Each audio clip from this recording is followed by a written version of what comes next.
Assalamualaikum warahmatullahi wabarakatuh. Perkenalkan nama saya Ayu Nuryanti dengan NPM 201030304046 dari kelas IPA 2 akan mempresentasikan kotak cahaya sebagai alat peraga pembelajaran IPA pada materi cahaya dan alat optik. Pada pertemuan-pertemuan sebelumnya, saya sudah menjelaskan bagaimana cara kerja dari kotak cahaya.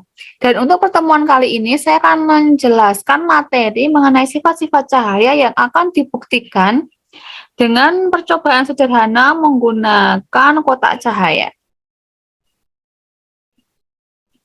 Oke, sifat-sifat cahaya yang dapat dibuktikan dengan kotak cahaya. Yang pertama, cahaya merambat lurus. Yang kedua, cahaya menembus benda bening. Yang ketiga, cahaya dapat dipantulkan. Yang keempat, cahaya dapat diuraikan. Dan yang kelima, cahaya dapat dibiaskan. Cahaya merambat lurus. Cahaya akan senantiasa merambat lurus dengan kecepatan 3 kali 10 pangkat 8 meter per sekon. Untuk membuktikannya, kita dapat menyalakan senter melewati dua buah penghalang dengan lubang di tengah. Jika diperhatikan, berkas cahaya senter akan membentuk garis lurus. Yang kedua, cahaya menembus benda bening. Cahaya dapat menembus benda bening seperti kaca, mika bening, atau plastik.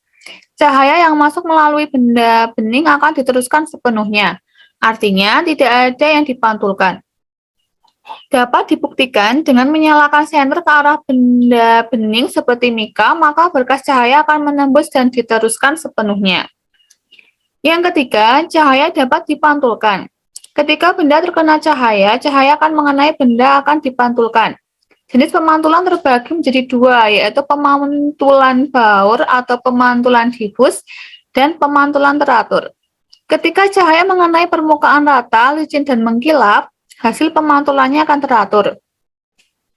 Sedangkan ketika cahaya mengenai permukaan yang tidak rata, kasar, dan bergelombang, hasil pemantulannya akan baur atau difus.